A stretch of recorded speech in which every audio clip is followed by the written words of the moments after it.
I still remember the feeling. The wind howled like a banshee, rain lashed against the car, and then the unbelievable happened. My husband, the man I loved, ripped open my door and shoved me out into the raging Category 4 hurricane. Why? To rush to his mistress who was in labor. But just 30 minutes later, when he returned to that desolate highway, he was met with a sight that would haunt him for the rest of his miserable life. The night had fallen over the exclusive estates of Greenwich, Connecticut, but it was anything but silent. The fierce wind whistled through the grand oak trees, a prelude to the storm that was coming. Inside our vast, modern kitchen, I leaned over, carefully spooning an amber-colored glaze onto a perfectly seared filet mignon. The rich aroma of butter, herbs, garlic mashed potatoes, and roasted asparagus filled the air. These were all Michael's favorites. I glanced at the elegant European-style clock. The hour hand pointed directly to 9. It had been 3 hours since his usual workday ended. The lavish meal, long prepared, had grown cool, mirroring the slow chill in my own waiting heart. I sighed, untying my beige apron and sinking onto the plush living room sofa, my eyes staring emptily into the dark, rain-lashed yard. 3 years of marriage, and dinners for one had become my norm. Over the past year, Michael's arrivals had grown more erratic, his phone calls more secretive. The familiar, comforting scent of cedarwood he once wore had been replaced by something else entirely. The lingering fragrance of women's perfume, a different one each day. Sweet, cloying, utterly foreign. It was a suffocating truth I tried to ignore. The sound of the key in the lock was a sharp, cold click. I startled, rising quickly, my legs slightly numb. Michael stepped inside, his tall frame carrying the chill of the storm with him. His designer suit was uncharacteristically wrinkled, and that sweet, floral scent, not mine, clung to the air. "You're home," I said softly, trying to mask the exhaustion in my voice. "Have you eaten? I can heat up dinner for you." Michael loosened his tie, tossing his leather briefcase carelessly onto a chair. He didn't even look at me. His reply was clipped. "No need. I'll eat what's here." He sat at the dining table like a king taking his throne, and I, like a beautiful servant, quietly served him. I placed the steak and sides on his plate and then sat opposite him, watching him eat. He took a bite of the steak, chewed a few times, and frowned slightly. "It's a bit overdone," he commented, his tone as casual as if discussing the weather. "I had steak at a friend's place last week. She's a much better cook. It was perfectly medium rare, so tender. You should learn from her." My hand, holding my fork, froze mid-E. An invisible weight pressed down on my chest, making it hard to breathe. "A friend?" He spoke the words so casually, as if they were harmless. I remembered a time he'd sworn my cooking was the best in the world. I lowered my head, hiding the trembling of my lips. "Okay, I'll be more careful next time." A suffocating silence descended again, more terrifying than any argument. It was a dull knife sawing slowly at my heart, a persistent, agonizing pain. Just then, Michael's phone, lying on the table, lit up with an incoming text. I saw a gentle smile flicker across his usually stern face, a smile I hadn't seen directed at me in a very long time. He picked up the phone and walked out onto the covered patio, closing the glass door behind him, separating our two worlds. Though I couldn't hear the words clearly, I could sense the tenderness in his voice through the glass. "Yeah, I'm home. Have you eaten? Are you tired? Don't overthink things. Get some sleep. I'll see you tomorrow." Every muffled word was enough to crush the last vestiges of hope in my heart. I sat alone at the cold dinner table, watching the back of my husband as he poured all his affection onto another woman. The sprawling mansion suddenly felt cavernous and freezing. Tears I didn't know were coming streamed down my face, falling into the untouched plate of food before me. The next morning, I was jolted awake by the incessant ringing of my phone. It was Michael. His voice was impatient, commanding. "The Sterling Properties contract is on my desk in the study. I have a meeting at 10 o'clock. Bring it to the office for me now and hurry up." He hung up before I could reply. His indifference had become a reflex. I looked at my reflection in the mirror, my eyes puffy from a night of crying. I listlessly changed into a simple dress, found the contract, and rushed out of the house. Michael's company, Hayes Industries, occupied the top floors of a glittering skyscraper in Midtown Manhattan. The place was a monument to wealth and power, filled with employees in sharp, expensive suits, striding with confidence. I, in my simple cream-colored dress, felt like an outsider in a world that wasn't mine. Despite being the CEO's wife, I could count on one hand the number of times I'd been there in 3 years. The receptionists eyed me with a mixture of curiosity and scrutiny, though they remained professional. "Mrs. Hayes, please go up to the top floor. Mr. Hayes is expecting you." I nodded my thanks and stepped into the private executive elevator.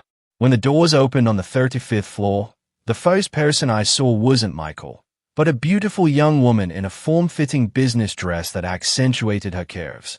She was standing by Michael's desk, carefully arranging a bouquet of fragrant lilies in a vase, an act that seemed both mundane and unnervingly intimate. Seeing me, the young woman smiled sweetly and walked over. "You must be Mrs. Hayes. I'm Jessica Miller, Mr. Hayes' assistant. He talks about you all the time." Her words were like tiny needles, pricking at my heart. "Michael talks about me. He barely speaks a civil word to me. How could he possibly have time to talk about me to anyone else?" "Hello. I'm here to drop off a document for him," I replied politely, forcing my emotions down. Jessica raised a hand to tuck a stray curl of her wavy hair back into place. The gesture was deliberately designed to show off a sparkling platinum bracelet on her slender wrist. "Oh, this thing is so cumbersome," she pouted prettily. "Mr. Hayes insisted it suited me, but I'm not so sure." My heart tightened. I recognized that bracelet.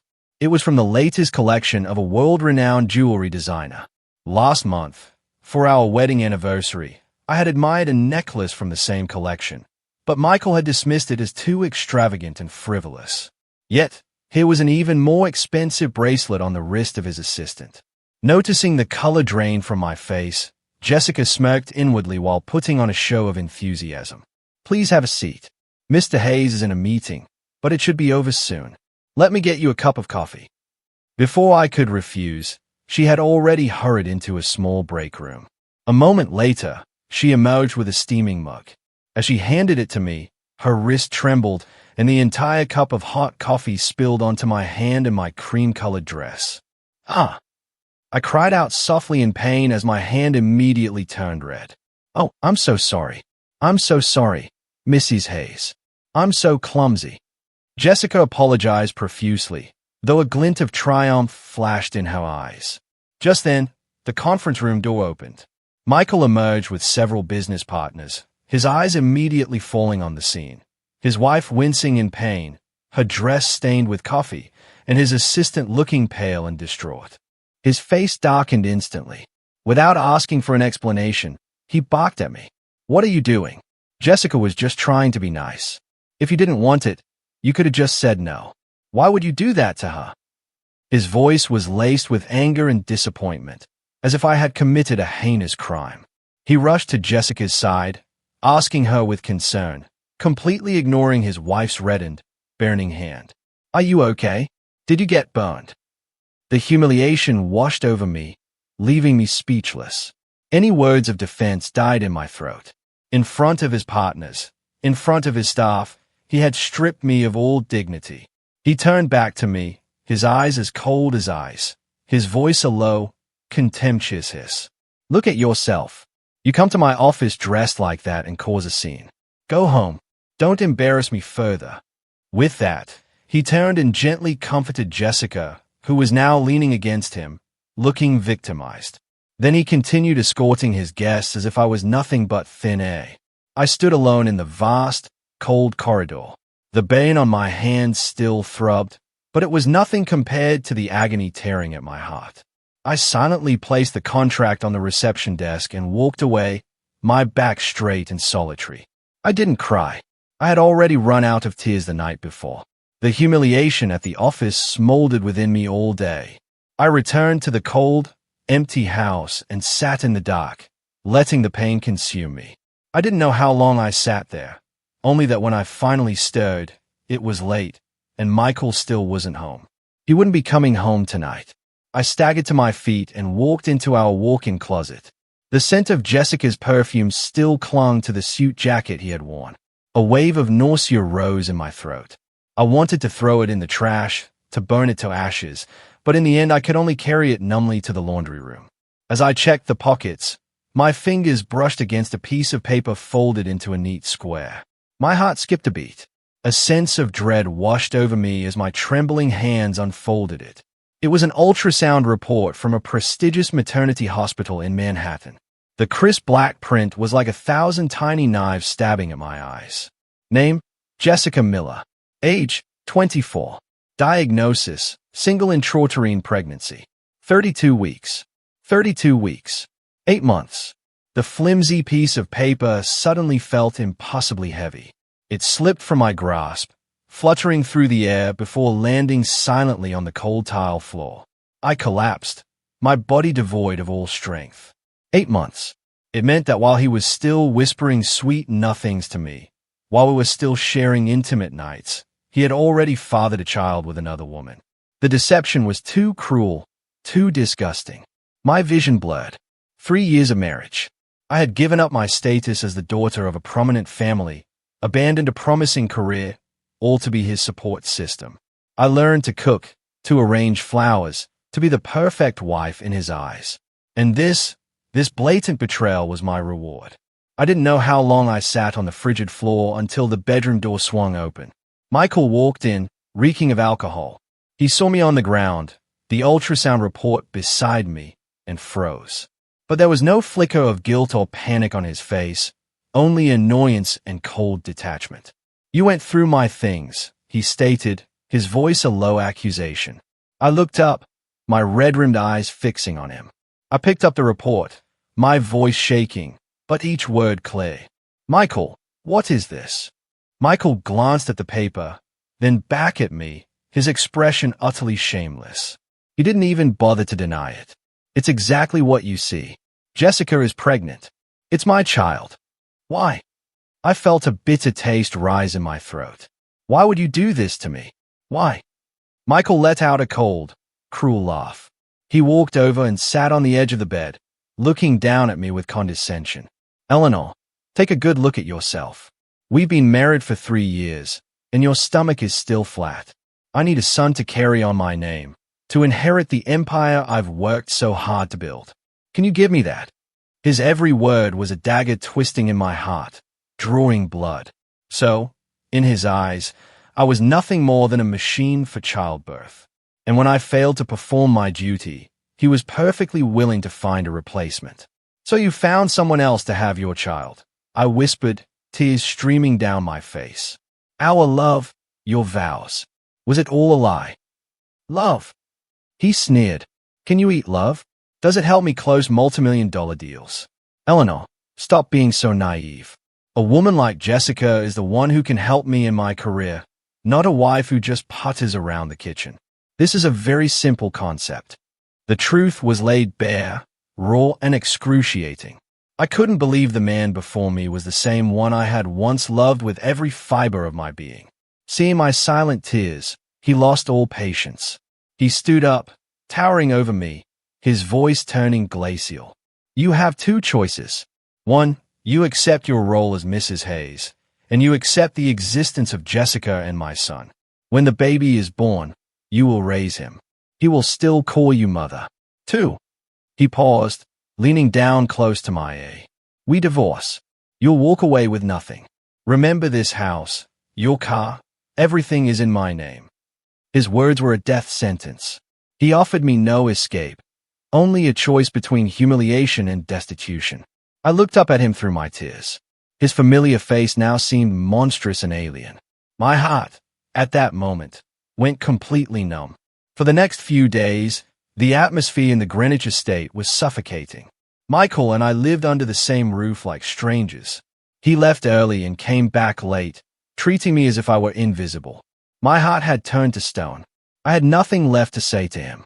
The divorce papers were already drafted, waiting for the right moment.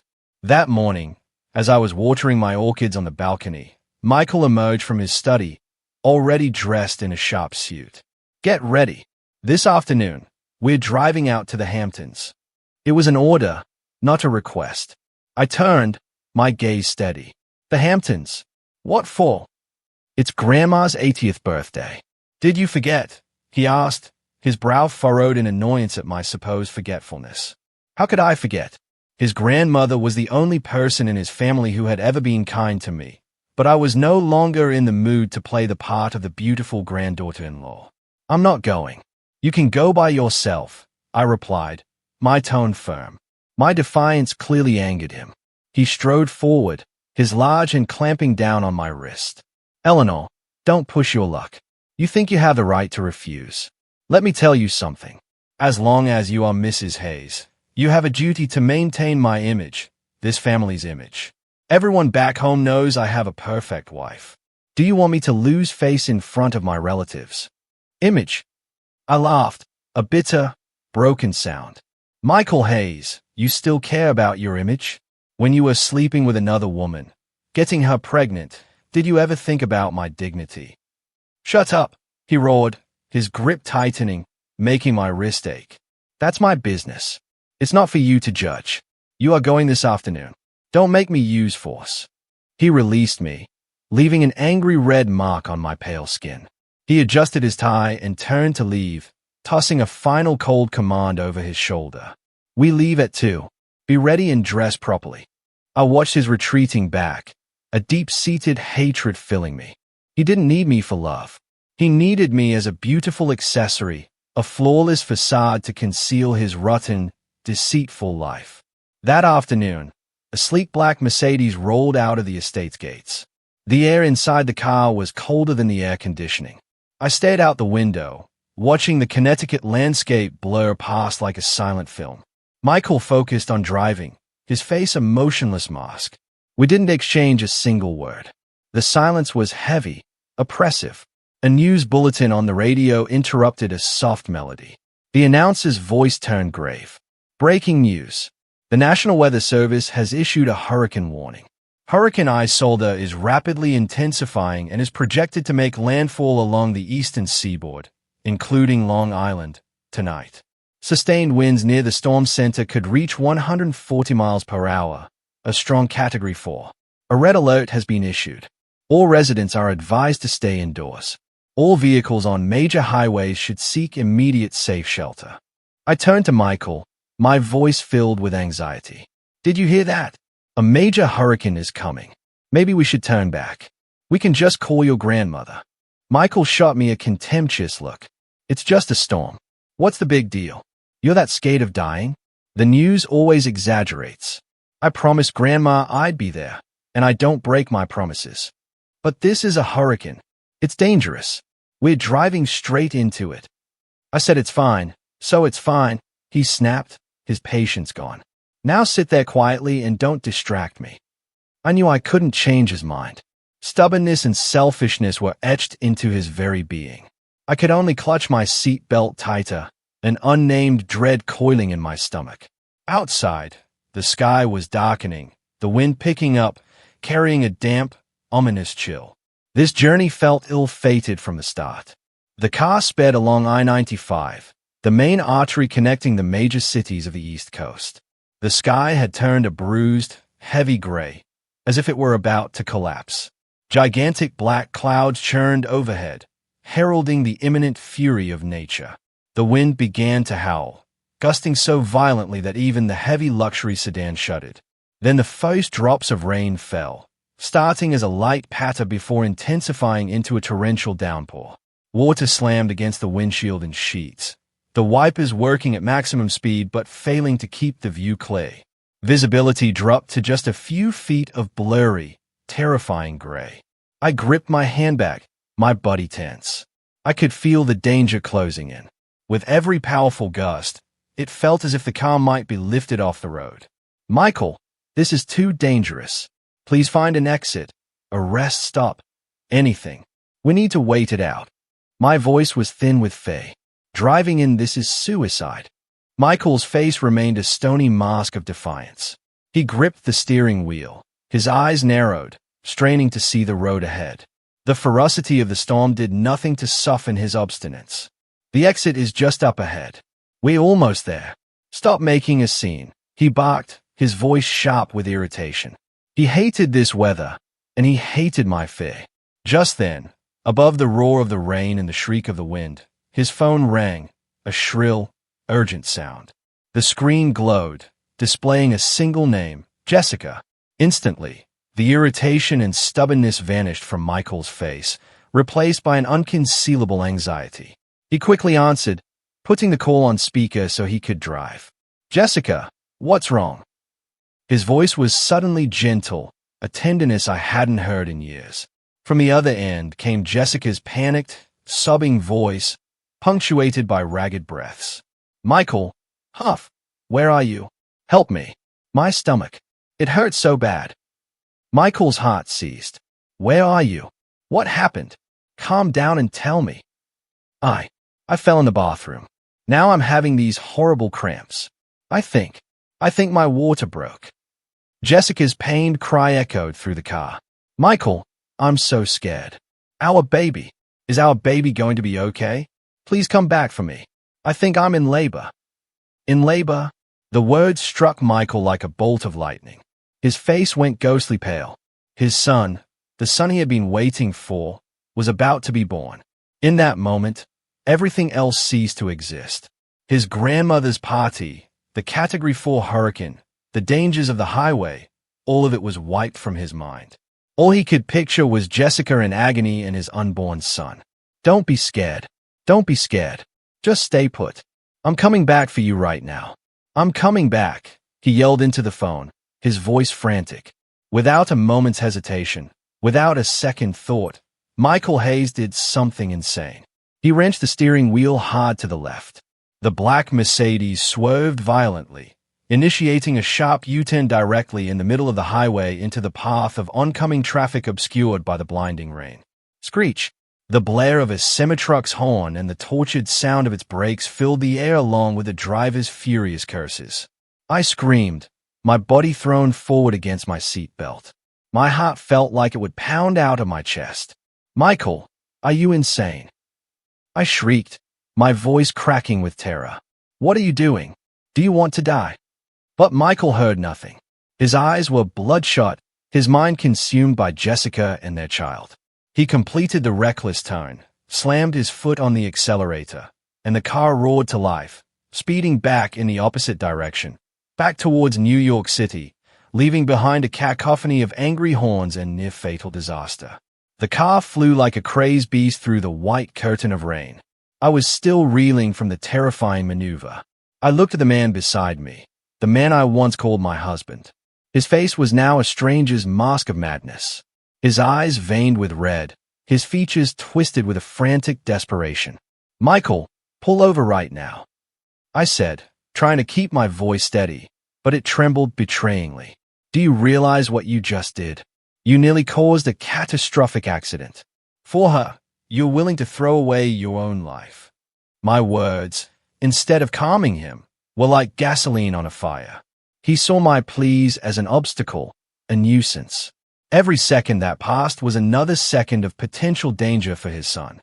And I, his legal wife, was here nagging him. Shut your mouth, he bellowed, his voice louder than the storm outside. What do you know? That's my son, the heir to the Hayes family. Is your life worth more than his? His cruel words were a final, brutal stab into my already wounded heart. I was stunned, unable to believe what I was hearing.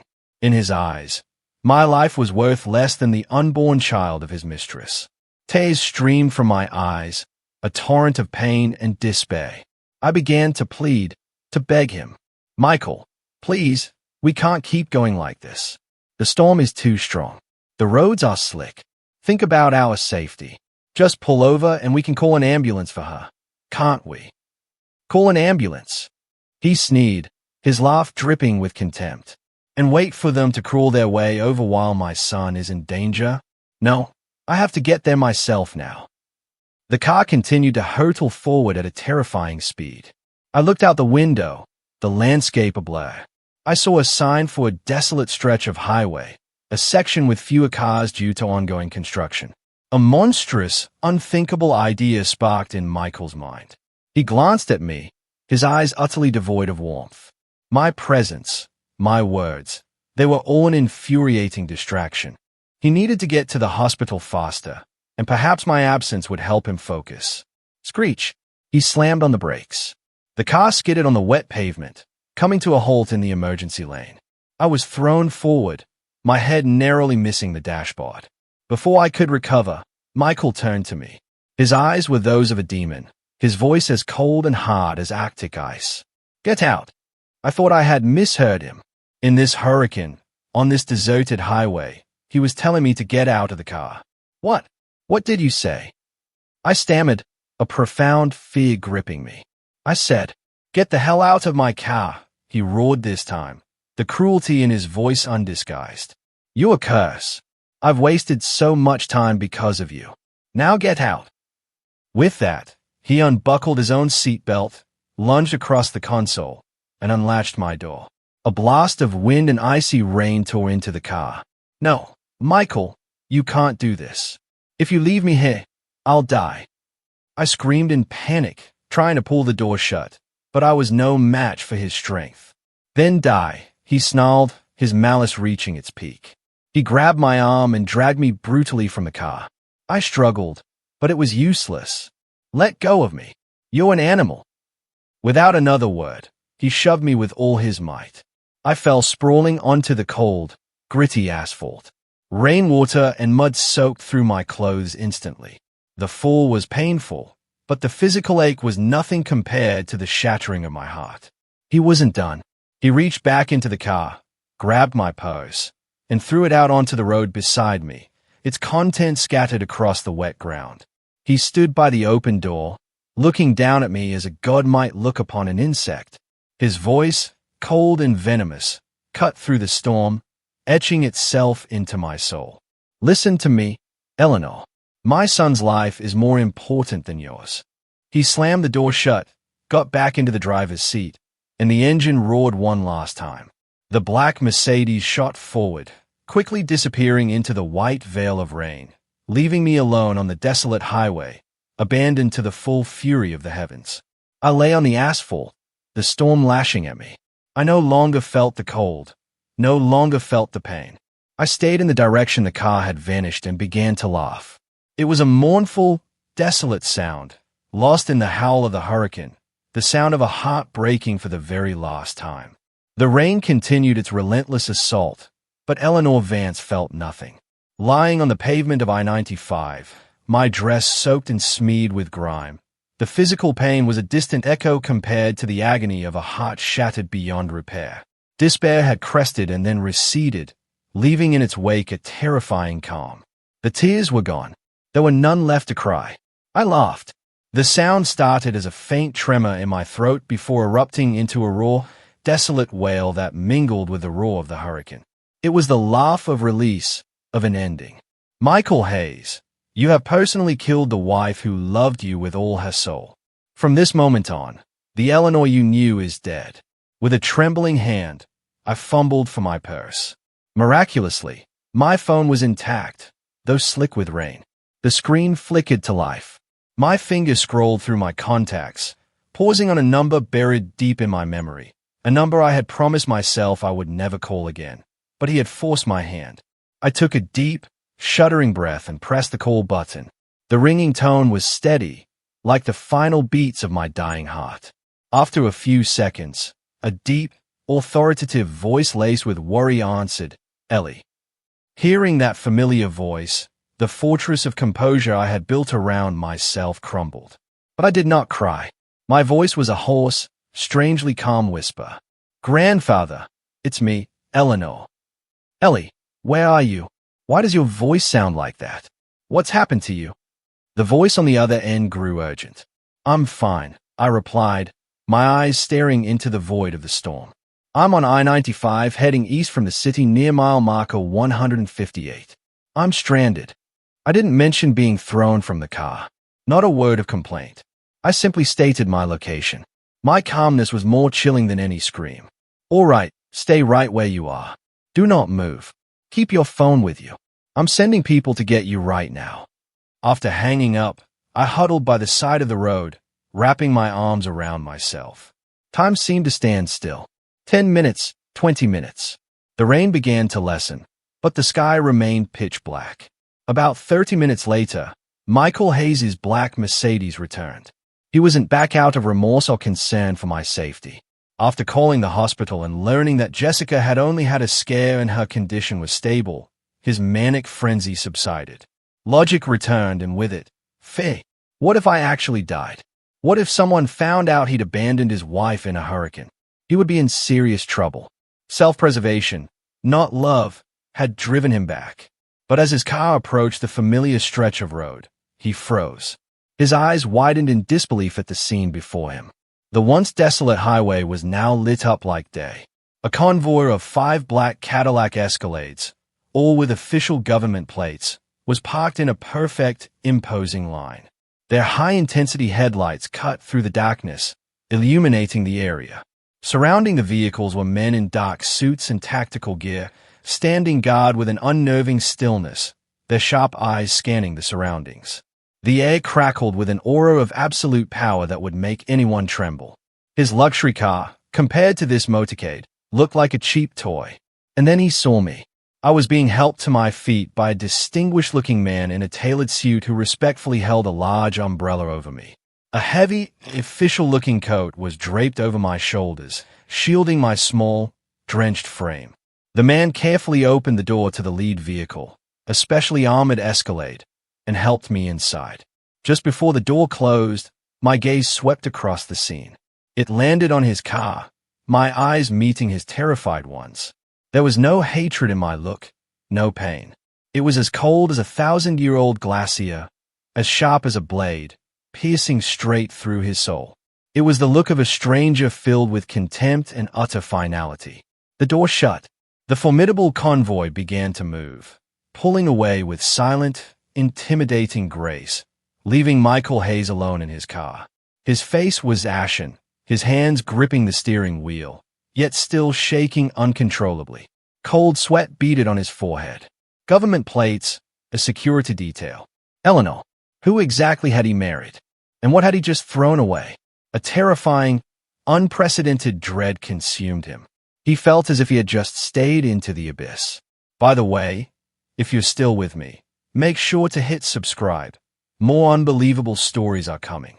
The convoy of Escalades moved swiftly and silently, exiting the highway onto a private, unmarked road that led deep into the secluded hills of the Hudson Valley. This was the entrance to a highly secure private compound, a place utterly inaccessible to the public. The lead vehicle stopped before a grand stone manor that, while historic, radiated an aura of immense power. The same aide respectfully opened the door for me. I was now wrapped in a warm wool blanket, a hot cup of tea in my hands, helping to restore some warmth. Inside, the heat from a roaring fireplace enveloped me. In the great room, an elderly man with a full head of white hair and a ramrod-straight posture sat in a large carved armchair. He was dressed in simple casual wear, but the formidable presence he exuded was undeniable. His eyes, deep and sharp, were filled with a mixture of profound heartache and unadulterated fury as he looked upon his only granddaughter's wretched state. This was Senator Alistair Vance, a living legend in Washington, a man who, though retired, still commanded immense influence over the political and financial worlds. "Grandfather," I said softly, my voice still hoarse. Alistair Vance rose, striding quickly to embrace me. His hug was warm and solid. "Ellie, my girl, you've suffered." I didn't cry. I just nodded silently, the warmth melting a small piece of the ice around my heart. After I had showered and changed into warm, dry clothes, I sat opposite my grandfather. The aide, a man named David, who was his most trusted chief of staff, stood silently nearby. "Tell me what happened." Alistair's voice was low, but the authority of the powerful senator had returned. And I told him. I spoke with a chilling calm. I told him about my 3 years of marriage, about my silent endurance. I told him about Jessica Miller, the ultrasound, the 8-month pregnancy. I told him about the trip to the Hamptons, the hurricane, the fateful phone call, and finally, I told him how Michael Hayes had thrown me out of the car in the storm, and about his final words, "My son's life is more important than yours." With every word I spoke, the senator's expression grew darker. The air in the room grew heavy, thick with unspoken rage. David, standing by, clenched his fists, his own anger palpable. Did they treat the Vance family's princess this way? This Hayes fellow had a death wish. When I finished, I looked at my grandfather, my eyes no longer weak, but filled with a newfound steely resolve. "Grandfather, I want a divorce." Alistair said nothing. He simply reached out and gently wiped away a single tear that had escaped and traced a path down my cheek. Then he turned to David. His voice was quiet, but each word landed with the weight of a hammer, carrying the fury of an old lion. "David." "Yes, Senator." David stood at attention. "Investigate everything about this punk Michael Hayes and that little tramp. His company, his associates, every single bank account. I want a full report on my desk in 1 hour." "Yes, sir." And Alistair paused, a cold light flashing in his eyes. "Make a call to the Treasury. Use our leverage. I want an immediate freeze on all assets tied to Michael Hayes and Hayes Industries. Every account, every stock, every piece of real estate. I want him to be penniless. Let's see how he plans to support his precious son with no money." The senator's command was absolute. The retribution had just begun. Michael Hayes was about to pay the ultimate price for his cruelty and stupidity. After fleeing the horrifying scene on the highway, Michael Hayes drove in a daze. The image of the government convoy and my glacial stare played over and over in his mind like a waking nightmare. He tried to convince himself he had imagined it, but a snake of pure fear was coiling tightly around his heart. He raced to the maternity hospital in Manhattan. As he entered the lobby, a nurse recognized him. "Mr. Hayes, you're here. Miss Miller has been moved to a regular room. The doctors said it was a false alarm, just some minor distress from a panic attack. The baby is fine." But what?" Michael demanded, his heart pounding. "But the baby has arrived. It's a girl. 6 pounds, 5 ounces. "What? A girl?" Michael was stunned, feeling as though a bucket of ice water had been thrown in his face. A girl, not a son. Jessica had multiple ultrasounds. The doctors had always said it was most likely a boy. A wave of bitter disappointment washed over him, extinguishing the last of his anxiety. He had defied a hurricane, thrown his wife away, all for a male heir, and the result was a daughter. The feeling of being duped filled him with rage. He stormed into the hospital room. Jessica was lying in bed, looking exhausted, but still trying to appear weak and pitiful. "Michael, you came," she whimpered. "I was so scared." But Michael was in no mood to comfort her. "Why is it a girl?" he asked coldly. Jessica's face stiffened. I don't know," she stammered. "The doctor said ultrasounds can sometimes be wrong." "Wrong?" he snarled. "You lied to me. Explain this." As they argued, Michael's phone rang. It was his CFO. He answered impatiently. "Mr. Hayes, it's a disaster. All of the company's accounts and your personal accounts, they've all been frozen. The bank just said it was a directive from the highest levels. They won't give a reason." "Frozen? Impossible!" Michael shouted. Who would have the power to do that? He quickly opened his banking app. Sure enough, every single one of his accounts was flagged. Transaction suspended. An icy chill shot down his spine. He remembered the convoy, the government plates. This couldn't be a coincidence. He frantically dialed my number, but it went straight to voicemail. He called again and again, dozens of times. Nothing. I wasn't picking up, or I had blocked him. Terror began to consume him. What was Eleanor's background? How could she command a government security detail? How could she have the power to freeze his entire fortune in an instant? He searched his memory. For 3 years, I had been a gentle, unassuming wife. I had told him my family were just ordinary civil servants. My parents had passed away and I only had a retired grandfather. He had never questioned it. My ordinary, controllable nature was precisely why he had chosen me. Now he realized he had been a fool, a catastrophic fool. That retired grandfather, how ordinary could he be? Michael collapsed into a chair, drenched in a cold sweat. He felt like a tiny ant facing a colossal, unmovable mountain. He had with his own hands thrown away the most powerful asset of his life and foolishly made an enemy of a force beyond his wildest imagination. 2 days later, Michael Hayes was living in a state of constant, gnawing terror. His company was in chaos. Partners were calling, demanding answers. At the hospital, Jessica was a constant source of complaints and tears. He was sitting on a powder keg, completely helpless. He couldn't contact me and didn't dare return to the Greenwich house. That morning, as he sat in his CEO's office, his mind a tangled mess, his new assistant hesitantly entered. Mr. Hayes, a Mr. Cole is here to see you. He says he has an appointment. Cole. Michael frowned. He didn't know any lawyer named Cole, but in his current predicament, he didn't dare refuse anyone. Send him in. The office door opened, and a tall, handsome man in a perfectly tailored suit walked in.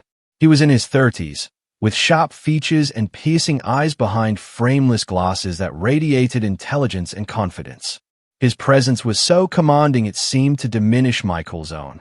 Mr. Hayes, I'm Ethan Cole, a senior partner at one of Manhattan's top law firms, he said with a polite but chilling smile. He sat down opposite Michael, placing a blue file on the polished desk. What can I do for you, Mr. Cole? Michael asked, trying to maintain his composure, but a terrible premonition was rising within him. Ethan slid the file across the desk. I'm here as legal counsel for my client, Miss Eleanor Vance, to discuss your divorce proceedings. Divorce. Even though he had expected it, the words struck Michael with a physical pang. Where is Eleanor? I want to speak with her directly. My client has no desire to see you at this time, Ethan replied coolly. From now on, all communication will go through me. I invite you to review the divorce petition. Miss Vance has already signed it. Michael's hands trembled as he opened the file. It was an ironclad petition, and in the section for asset division, there was only one simple line. Michael Hayes voluntarily relinquishes all claims to any and all assets acquired during the marriage. His anger fled. This is ridiculous. On what grounds? This company, the houses, the cars. I built all of this with my own 2 hands. She has no right. Ethan just chuckled, a sound full of pity and scorn. Are you sure about that, Mr. Hayes? Do you need me to remind you? 3 years ago, when Hayes Industries was on the verge of bankruptcy, who was it that injected a massive anonymous sum of capital to save you? That investment, with interest calculated at current market value. I'm afraid selling off your entire company wouldn't even be enough to repay it. Michael froze. He remembered a mysterious influx of cash had saved him from ruin. He had always thought it was a stroke of luck, a benevolent, unknown investor. He never imagined it was my family. Seeing his silence, Ethan delivered the final blow. He pulled another document from his briefcase. Perhaps you still don't grasp your situation. This is a copy of the federal order to freeze your assets. Do you see the seal at the bottom? Michael looked down at the official seal embossed with the eagle and the words United States Department of the Treasury. The image struck him like a sledgehammer. The Treasury, a senator. It was all horribly, terrifyingly clay. He had lost utterly and completely. Ethan stood up, adjusting his suit jacket. You have 3 days to consider, Mr. Hayes.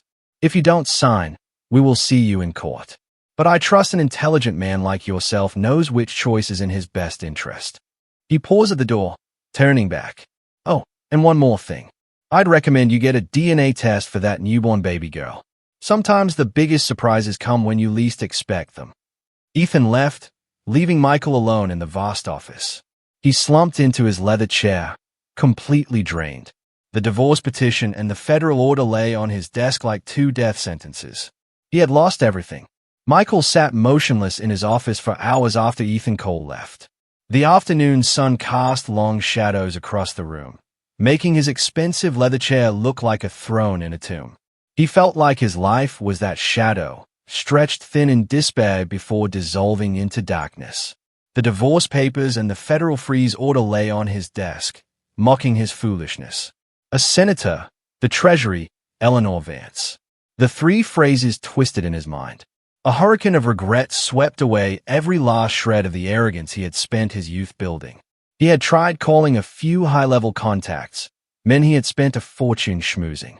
The response was a deafening silence. His calls went unanswered, or if they were picked up, the person on the other end would stammer an excuse about a meeting and hang up. It was as if he were a plague to be avoided. He understood then. In the corridors of power, no one dared to cross the influence behind that federal seal. He was utterly isolated. The intercom on his desk buzzed, a jarring sound in the silence. He wearily picked it up. "Mr. Hayes, Chairman Liu from Sterling Properties is on the line. Should I put him through?" His assistant's voice was timid. Sterling Properties was his biggest partner, accounting for over 40% of his company's revenue. Their joint luxury condo project was his golden goose. A flicker of hope ignited in Michael's chest. Perhaps Chairman Liu could help. Put him through immediately. The line connected. Michael forced a sycophantic tone. "Mr. Liu, it's Michael Hayes. To what do I owe the pleasure?" In contrast to his feigned enthusiasm, Chairman Liu's voice was cold and distant. "Mr. Hayes, I'm calling to inform you that as of today, Sterling Properties is officially and unilaterally terminating all partnership contracts with Hayes Industries." "What?" Michael was stunned, a roaring in his ears. "Mr. Liu, you must be joking. Our project is proceeding perfectly. Why so suddenly? There is no reason." Chairman Liu stated flatly. "It was a decision from our board. Our lawyers will be in contact regarding the breach of contract penalties. Goodbye." Click. The line went dead. Michael sat frozen, the phone slipping from his hand and landing silently on the plush carpet. Terminating the contracts. Sterling pulling out was a death sentence for Hayes Industries. The massive capital flow would be cut off. Half his company would be paralyzed instantly. Before he could even process it, his cell phone began ringing nonstop. It was his project managers. "Mr. Hayes, bad news. OSHA inspectors just raided the construction site downtown. They are citing major safety violations and have issued an indefinite stop work order. So, the resort project has been shut down, too. They are claiming it infringes on some historical preservation zone." The order came from a National Heritage Agency. One call after another, each a hammer blow. Every single one of his projects, big and small, was being shut down for bizarre, unexpected reasons that he knew were orchestrated from above. He, trembling, opened a financial news app on his phone. A bright red headline screamed at him. Hayes Industries stock plummets on news of major partner pullout and project halts. Below was a chart with a single massive red candle plunging straight to the floor. Hundreds of millions of dollars of his net worth had evaporated in a single afternoon. The first wave of the attack was swift, brutal, and precise, leaving him no room to defend himself. Senator Vance, it had to be him. The old lion was using his immense power to crush him, to annihilate the career he had sacrificed everything for. Michael leaned his head back, staring at the ornate ceiling. He started to laugh, a twisted, bitter sound. He finally understood. This wasn't a battle, it was a slaughter. While Michael Hayes was witnessing the collapse of his empire, Jessica Miller was lost in daydreams of the luxurious life that awaited her at the hospital. Today was her discharge day.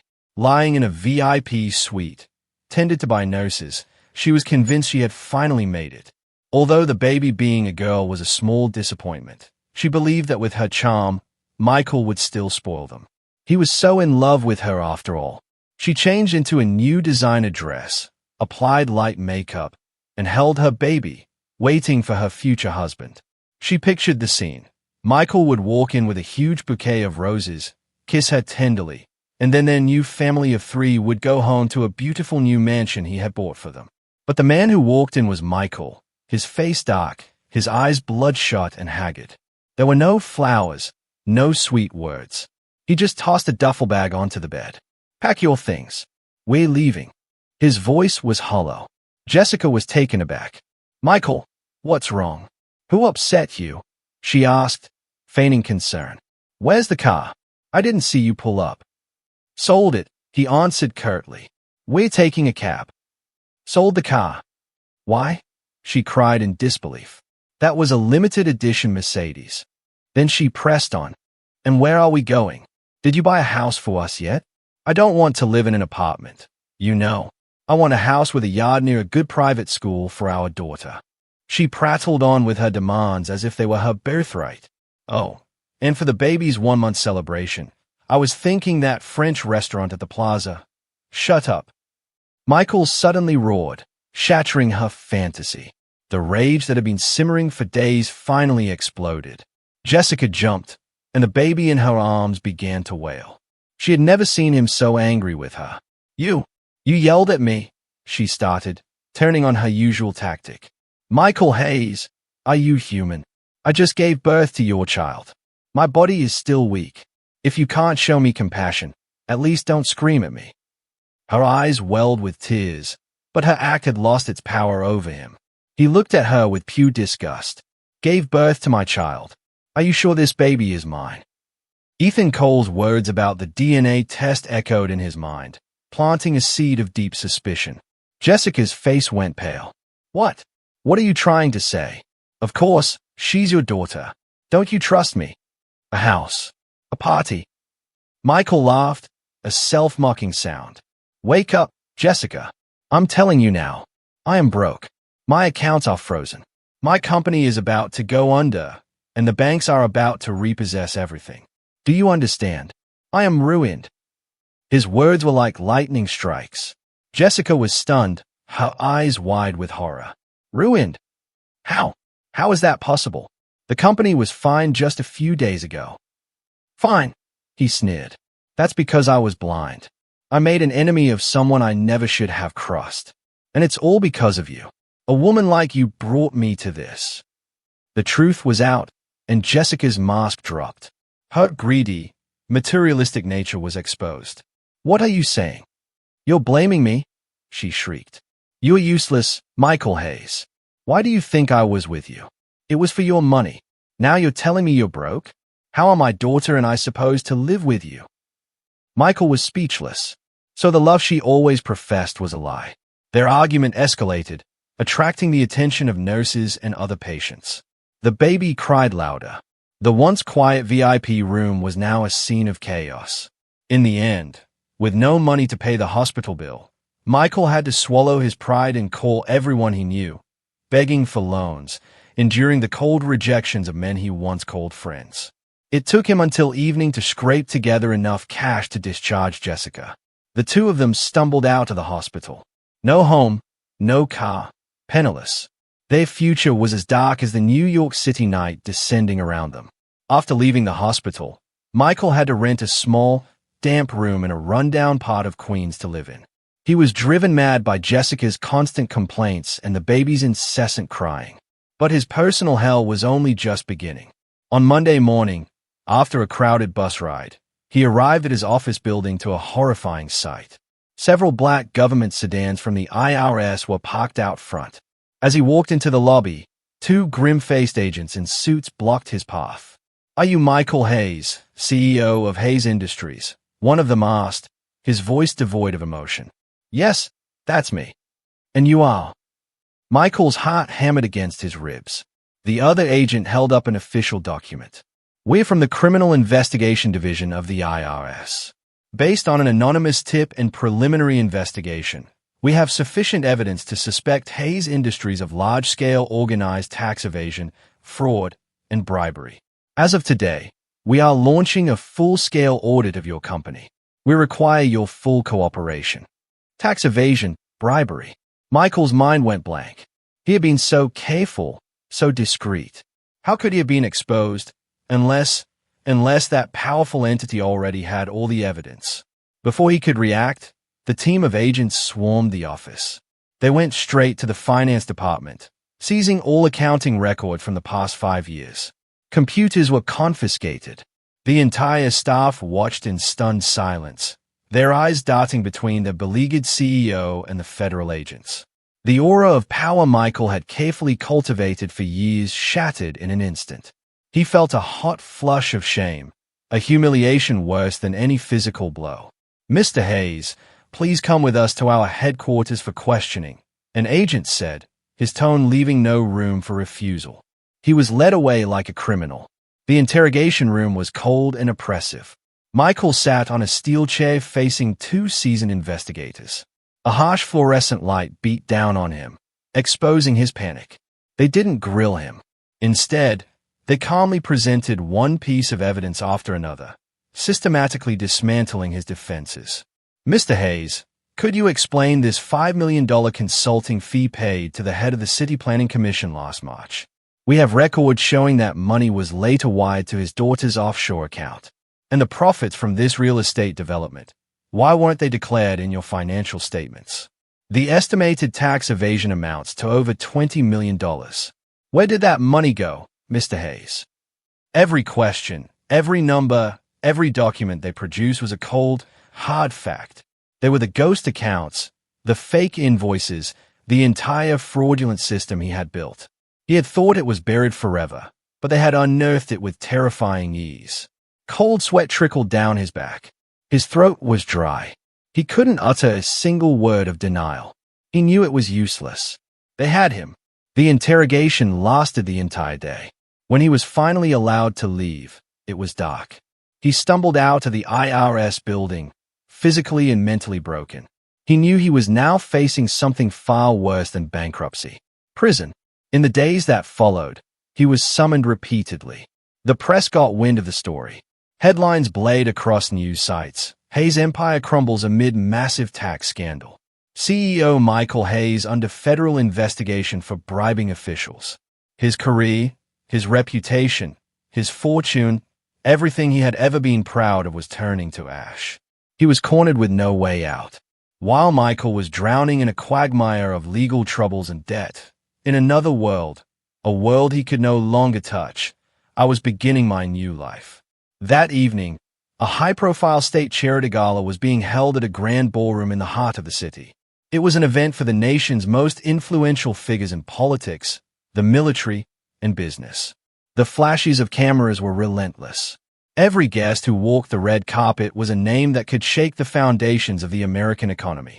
Suddenly, the entire hall fell silent. All eyes, all cameras, turned to the main entrance. A custom-armored Maybach pulled up. Ethan Cole, looking dashing in a tuxedo, stepped out. He didn't walk in, but went around to open the other door himself. A slender, pale hand emerged, followed by a graceful figure. It was Eleanor Vance. I wore a bespoke couture gown of emerald green silk, intricately embroidered with delicate silver thread. The design clung to my form, highlighting my perfect silhouette. My dark hair was styled in an elegant updo, revealing a graceful neck adorned with a stunning diamond necklace. My makeup was subtle, yet it accentuated a beauty that was both ethereal and commanding. But what truly stunned the crowd was not my beauty, but my aura. Gone was the gentle, submissive Eleanor, who hid behind her husband. The Eleanor of today had eyes that were calm yet sharp, a smile that was gentle yet distant. I radiated an air of noble, cool, and formidable power. I stood like a rare, untouchable orchid. I took Ethan Cole's arm and glided down the red carpet. The camera flashes were blinding, but I remained perfectly composed, offering serene nods to acquaintances, powerful figures Michael Hayes could only have dreamed of meeting. Isn't that Senator Vance's granddaughter? It's been too long, more beautiful than ever. A cabinet secretary greeted me with a warm smile. Miss Vance, I hear the biotech venture you've invested in is showing incredible results. A true prodigy, a four-star general remarked with admiration. I simply smiled and offered modest replies. My appearance alongside Ethan Cole, the legal eagle of New York, immediately sparked a flurry of speculation. My resplendent image was broadcast live on a national financial news channel. In a cramped, squalid room in Queens, Michael Hayes was huddled on a sagging mattress, chugging a bottle of cheap whiskey. The old TV was tuned to that same channel. He no longer cared about the stock tickers. He just wanted to drink until he forgot his miserable reality. And then he saw me. My image filled the screen, as beautiful as a goddess, radiating power on the arm of a distinguished man. I was smiling, a genuine smile he had never seen before. Crash! The whiskey bottle slipped from his hand and shattered on the floor. He scrambled toward the TV, his eyes wide with disbelief. That woman, that regal, princess-like woman, was that really Eleanor? The same wife he had cruelly abandoned in a hurricane? He listened to the commentator's fawning words. Granddaughter of the legendary Senator Alistair Vance, a brilliant investor in her own right, the crown jewel of the Vance family. Each word was a needle piercing his heart. He understood. He understood everything. He had thrown away a priceless diamond to pick up a worthless stone. He had single-handedly destroyed the one bridge that could have led him to the true peak of power. An all-consuming regret and terror seized him. He realized he hadn't just lost a wife. He had lost the entire world. He sank to the filthy floor, clutching his head, and let out a guttural, desperate howl. But it was too late. In the most luxurious law office in Manhattan, Ethan Cole leaned back in his leather chair, his eyes scanning the documents his assistant had just delivered. He was a man of lethal efficiency. To him, perfect revenge wasn't a loud, brutish crushing of an opponent, but a slow, intelligent stripping away of their mass, letting them fall into the abyss of their own making in the most painful and humiliating way possible. Michael Hayes was nearly finished, but the final card, Jessica Miller, had yet to be played. Mr. Cole, this is the complete file on Jessica Miller you requested, the young assistant reported. Ethan nodded him away. He turned the pages, a cold smile forming on his lips. The past of this seemingly innocent young assistant was, as he suspected, far from clean. The report was exhaustive. Jessica Miller's real name was Jennifer Mullen. She grew up in a poor rural town in Appalachia and dropped out of high school to seek her fortune in the city. She had changed her name, scrubbed her history, and reinvented herself as an educated urbanite. In her early years, she had worked as a cocktail waitress and a hostess in high-end nightclubs, where she learned to use her beauty and feigned vulnerability to ensnare wealthy men. The list of her so-called sponsors and sugar daddies was several pages long, but the most damning detail was on the final page. The investigator had uncovered that around the time Jessica would have conceived a child with Michael, she was also intimately involved with a much wealthier merit executive, a Mr. Davenport, who owned a large import-export firm. The report included several candid photos of Jessica on the arm of Mr. Davenport, entering a five-star hotel. The date stamps on the photos were irrefutable proof. Ethan closed the file. He wouldn't release this information all at once. That would be too easy. He wanted Michael to suffer the torment of suspicion, to dig for the truth himself, and to be destroyed by it. He called his assistant. Select a few of the photos of Miss Miller with other men, blur their faces, and leak them to a few online gossip forums. Make it look like a typical messy love life expose.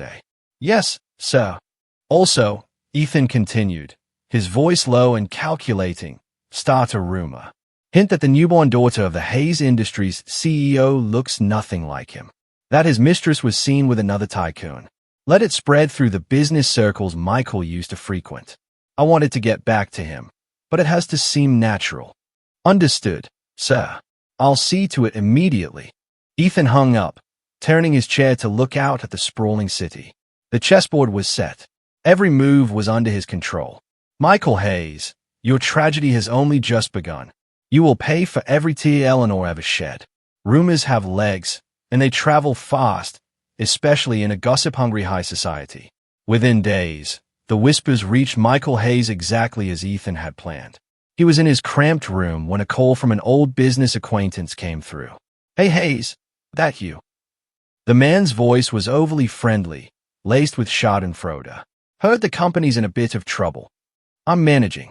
Michael grunted. Come on, we're friends, the man pressed, getting to the point. Listen, I heard a nasty rumor about you. People are saying your new baby doesn't look a thing like you. They're saying your little secretary used to be with old man Davenport from the import-export business. Of course, I don't believe it. It's just jealous people talking. I just wanted to give you a heads up. You know, in case someone's trying to mess with your family. I'm out. Click. Michael hung up, his face ashen. Of course, I don't believe it, but he knew that where there's smoke, there's fire. Ethan Cole's words echoed in his head. I'd recommend you get a DNA test. The seed of doubt, once planted, sprouted into a monstrous tree of suspicion, choking out all reason. He started watching Jessica more closely. He noticed that whenever he lamented his financial ruin, her eyes would flash with annoyance, not sympathy. She was irritable and evasive whenever he asked about her past. The suspicion grew into annoying certainty. He had to know. The next morning, he told Jessica he was taking the baby for her routine vaccinations. Jessica, busy with a face mask, just waved him off. Go on and pick me up some of that expensive soup on your way back. Michael held the baby, scrutinizing her tiny face, searching for any resemblance to himself. There was none. She looked nothing like him and nothing like Jessica either. A chill settled in his heart. He didn't go to the clinic. He went to a quiet park, carefully plucked a few fine hairs from the baby's head and a few of his own, sealing them in a plastic bag. Using the last of his cash, he went to a private DNA lab and requested an anonymous paternity test. The wait for the results was agonizing. A few days later, while he was asleep, Jessica went through his wallet looking for cash. She found the receipt from the DNA lab. The words paternity test were printed clearly on it. Smack! The wallet hit Michael's face, waking him up. Jessica's face was no longer soft and pitiful. It was contorted with fury. Explain this, Michael Hayes. What is this? She shrieked, waving the receipt. He knew he couldn't hide it anymore. He sat up, his voice cold. It's exactly what it looks like. You don't trust me. You think she isn't your daughter. Jessica went hysterical. You bastard. You're a failure. Now that you're broke, you turn on me and my child. Are you even a man? She lunged at him, scratching and hitting. The small room became a battlefield. Screams, the crash of objects, and the baby's cries filled the air. Get off me, he roared, shoving her away. The pretense was over. Jessica sat on the floor, weeping and cursing. That's right. I regret it. I regret being so stupid as to follow a loser like you. I wasted my youth on you for what? This dump? A useless husband. You've ruined my life, Michael Hayes. A relationship built on lies and money crumbled once those foundations were gone. Life in the room became a silent, suffocating hell. And then the day of judgment arrived. An email landed in his inbox. Subject, DNA test results. His heart stopped. His hand trembled on the mouse. He clicked open the attached PDF. He scrolled straight to the conclusion. The words in bold print hit him like an anvil. Based on the analysis of 24 genetic markers, the alleged father, Michael Hayes, is excluded as the biological father of the tested child. The probability of paternity is 0%. 0%. Michael's world collapsed around that perfect round number. He didn't scream. A terrifying calm washed over him. He just stared at the screen and began to laugh, a broken, agonized sound. He was a clown, a complete fool. He had sacrificed everything. A wife who truly loved him, a powerful family, his career, his future, all for a lie. The great love he thought he'd found was a trap. The son he'd yearned for never existed. The woman he protected was a venomous snake. He calmly shut down the computer and waited. A little while later, Jessica came back from a walk. What are you doing sitting in the dark like a ghost? She snapped. He said nothing, just held up his phone, the screen displaying the test results. The moment Jessica saw probability of paternity is 0%, the color drained from her face. That's fake. You forged it to frame me, she stammered, but her trembling voice betrayed her. Michael rose slowly, his eyes empty. How long are you going to keep up the act? Knowing the jig was up, Jessica collapsed, clutching his legs and sobbing. Michael, I'm sorry. I was wrong, but I did it because I love you so much. I was afraid you wouldn't want me without a baby. Love, Michael whispered, his voice a demonic hiss. The calm finally broke, and a volcano of repressed rage erupted. He grabbed her by the hair. Tell me who is the bastard who fathered this child. Tell me. I don't know. Smack. A hard slap sent her sprawling. The baby shrieked. You ruined my life. You filthy liar. He lost all control, beating her mercilessly. The tiny room filled with screams and cries. Finally, he dragged her to the door and threw her into the dirty hallway. He went back inside, grabbed the wailing baby, and tossed her into Jessica's arms, followed by her bag of belongings. "Get out, both of you. Get out of my sight and never let me see you again." The door slammed shut, a final cruel end to his foolish, self-inflicted tragedy. After throwing Jessica and the child out, Michael Hayes became a walking corpse. He locked himself in the foul-smelling room with cheap liquor, but reality was inescapable. The final nail was hammered into the coffin of Hayes Industries. The tax evasion and bribery investigation concluded. With irrefutable evidence likely provided by the Vance family, the IRS issued a final ruling. Hayes Industries was liable for nearly $1 billion in back taxes, penalties, and fines. $1 billion. For the old Hayes Industries, it would have been a struggle. For the current debt-ridden shell of a company, it was a death sentence. He was summoned to a law office representing his creditors. Dressed in ragged clothes and reeking of alcohol, he walked into the luxurious conference room facing a panel of men in sharp suits who looked at him with disdain. "Mr. Hayes," the lead lawyer said coolly, "as you know, your company is insolvent. We are forced to file for bankruptcy." They placed a thick stack of documents in front of him. "This is the bankruptcy petition. Please sign here." His hand shook as he picked up the pen. The same kind of pen he once used to sign nine-figure deals, now used to sign his own company's death certificate. He stared at the line that read, "Legal Representative, Michael Hayes," then closed his eyes and scribbled a weak, shaky signature. What followed was a cold, impersonal blur. Court officers sealed the company headquarters. The gleaming brass plaque of Hayes Industries was pried off the wall. White tape was plastered across the glass doors, officially ending his once glorious empire. Michael was allowed back into his office one last time. The building was empty, his footsteps echoing in the silence. He walked into his old office, the symbol of his success with its panoramic city view where he had once felt like king. It was all just ashes now. He had nothing to pack. He just took the single photo from his desk, his wedding picture with Eleanor. She was smiling, a bright, happy smile. He was smiling, too, the smile of a victor. He caressed her face in the photo, and for the first time in what felt like an eternity, he wept. He had lost her for good. Leaving the building, another call came. The bank, the Greenwich estate, his sports car, his last remaining assets, all were being auctioned off to pay his debts. He was now officially homeless and penniless. He stood amidst the bustling New York City crowd, lost and invisible. He had fallen from the highest peak to the deepest abyss, and he knew this still wasn't the end. The room Michael had rented was in a dark, damp alley in a forgotten corner of the city, a place for migrant workers and broken dreams. The air was thick with the smell of grease, mildew, and despair. For a man who had lived in a Greenwich mansion, this was the ultimate humiliation. He was 3 days late on rent. That morning, he was jolted awake by a violent pounding on the door. Bang! Bang! Bang! "Hayes, you deadbeat! Open this door." It was his landlady, a large, aggressive woman. He reluctantly opened it. "What's with all the noise?" he grumbled, trying to cling to a final shred of dignity. She stood with her hands on her hips. "The noise? You're 3 days late with the rent. You planning on skipping out?" I'll pay. Just give me a few more days," he lied weakly. "A few more days," she cackled. "I heard about you, the bankrupt CEO. A real-life bum. Where are you going to get the money? You going to steal it?"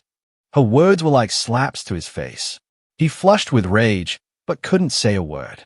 "I don't care," she declared. "No money today. You get out. I'm not running a charity for losers like you." She barged into the room and started throwing his meager belongings, a few ragged clothes, a thin blanket, out into the hallway. Get out and don't come back." Michael stood frozen, watching his life being tossed out like garbage. He, a man who once commanded boardrooms, was being evicted and humiliated by a slum landlady. The cruel irony was a pain worse than losing his fortune. "You'll regret this," he hissed, an empty threat. "Yeah, I'm shaking in my boots," she sneered, slamming and locking the door. He was left in the dainty hallway with his pile of junk, the object of his neighbor's pitying and scornful gazes. He quietly packed his things into a torn bag and shuffled out of the alley. He had nowhere to go. He was now officially a homeless man on the streets of New York. The days that followed were a living hell. He wandered the streets by day, blending in with the crowds to hide his shame. At night, he slept under bridges or in parks. He ate discarded food from restaurant dumpsters, fighting with stray dogs for scraps. He was a true vagrant, filthy, ragged, and reeking. But in the depths of his despair, a desperate idea took hold. Eleanor, only she can save me. If she would just take pity on him, maybe he could have a second chance. He scraped together some change and went to a public library. He searched her name. The results were staggering. She wasn't just a senator's granddaughter. She was the brilliant CEO of a new, wildly successful tech firm, a rising star in the industry. Her company's headquarters was a gleaming glass tower in the financial district, a monument to the power and wealth he had thrown away. He went there for days. He had across the street, watching, learning her routine. Today, he would make his move. He waited for hours, his stomach aching with hunger. Finally, her black Maybach emerged from the underground garage. It was her. Without thinking, he darted into traffic, running straight for the car. Screech! The car stopped inches from his knees.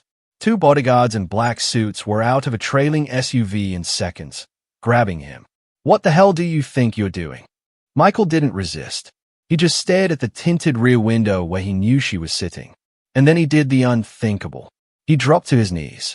The proud man who once looked down on the world was now kneeling on the cold, hard pavement. "Eleanor, Eleanor, I know you're in there. Please just talk to me," he cried, his voice broken and desperate. People stopped to stare. Cars honked. Tears streamed down his face. "Eleanor, I was wrong. I know I was wrong. I was a monster. Forgive me.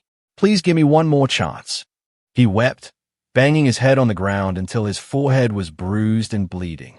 "Hit me. Scream at me. Do whatever you want. Just don't ignore me. I can't live without you, Eleanor." His pathetic pleas echoed down the busy street, but the car door remained shut, as cold and silent as the heart of the woman inside. Amidst the chaos and murmurs of the crowd, the rear door of the Maybach finally opened. A glittering silver heel touched the pavement, followed by a vision of ethereal grace. Eleanor stepped out. I wore a simple, elegant white silk dress under a cashmere coat. The evening breeze gently tossed a few strands of my hair. Under the street lights, my face was heartbreakingly beautiful, but as cold and remote as a marble statue. I looked down at the wretched man kneeling at my feet, a cruel and perfect contrast of our new realities. Ethan Cole emerged from the passenger side, standing silently beside me, a loyal guardian. Michael looked up through his tears. "Eleanor," he choked out, a flicker of hope in his voice. You came out to see me." A faint, mirthless smile touched my lips. My voice, when it came, was soft, yet it cut him to the bone, colder than the New York winter wind. "Stand up, Michael. You're dating the pavement."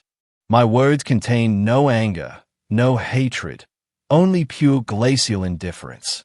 And it was that indifference that finally killed the last spark of hope within him. He remained on his knees, shaking his head. "No, I won't get up until you forgive me."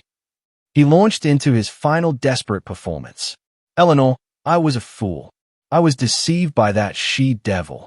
I regret it every single day. Please believe me one last time." I listened impassively until he had exhausted his pathetic pleas. Then I spoke, my forgiveness. I paused, my eyes locking with his. "You are not worthy of it." For simple words, a fatal blow. "Why?" he wailed.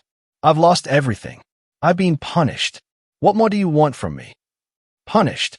I let out a soft, sad laugh at his foolishness. "Michael, you still don't understand. Everything that has happened to you is not because of me. It is the consequence of your own cruelty, your own choices." I took a step closer, my voice turning sharp. "The moment you threw me from that car in a hurricane to save another woman and her bastard child, it was over. Our love, our history, it all died on that highway." I stepped back, turning away, unwilling to look at him for another second. Don't ever appear before me again. Next time it won't be my bodyguards who remove you. I got back in the car. Ethan held the door for me, then took his place. The Maybach glided away silently, leaving Michael Hayes kneeling alone in the street, his hopeless sobs swallowed by the indifferent city. The sweetest revenge is not to cause your enemy pain, but to make them realize that in your world they no longer exist. After being thrown out by Michael, Jessica's life became a nomadic nightmare. Her savings dwindled. Her beauty, her only asset, faded under the stress of poverty and single motherhood. She lived in squalor, often taking her misery out on the innocent child whose cries grated on her nerves. Her only hope was to find the baby's real father, the wealthy Mr. Davenport. She knew he wouldn't give them a place in his life, but he had to provide financial support. With a large sum of money, she could start over. After days of stalking him, she cornered him in the parking garage of an exclusive golf club. "Mr. Davenport," she cried, running in front of his car, holding the baby. Davenport, a portly middle-aged man, went pale. "What are you doing here? I told you never to contact me." "You can't just abandon us," she sobbed. "This is your daughter. Look at her.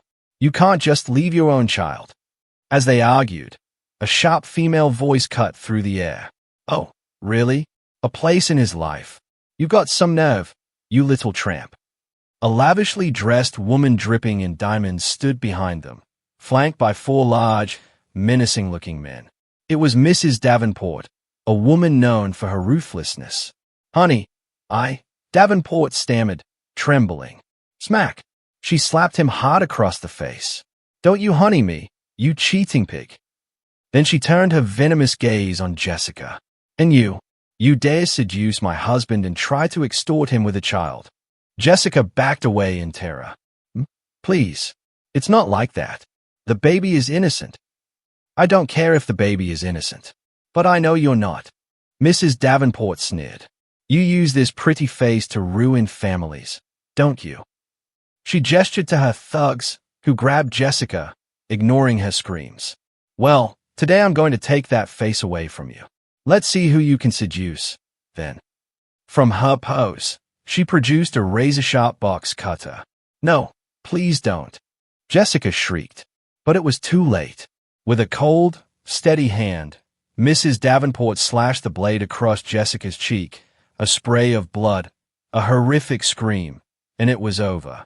She calmly wiped the blade, tossed the wailing baby back at the collapsed Jessica, and left with her entourage, leaving Jessica writhing in a pool of her own blood.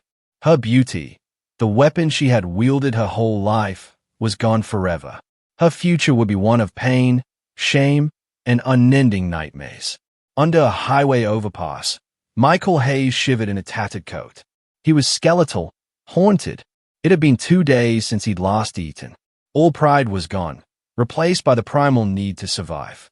He stumbled towards a nearby night market, not to buy food, but to scavenge from the dumpsters behind the stalls. As he was digging through a pile of trash, he saw a familiar figure huddled in a dark corner. It was Jessica. She looked even worse than he did. A hideous, jagged scar ran down the side of her face. Her eyes were empty, filled with a dead, hateful light. She was begging, but her disfigurement scared people away. A kind young woman took pity on the crying baby and gave Jessica a hot bun.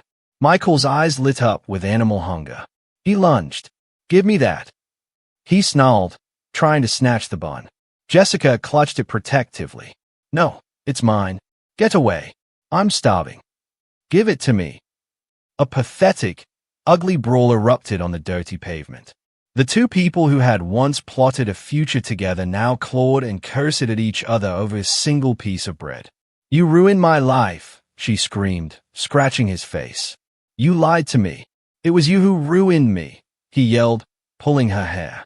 They rolled on the ground like feral animals until 2 security guards ran over, beating them with batons. "Get out of here, you crazy bums." Pained and defeated, they scrambled to their feet and fled in opposite directions. 2 wretched figures disappearing into the dark, unforgiving alleys of the city. Their sinful love had met its squalid, pitiful end.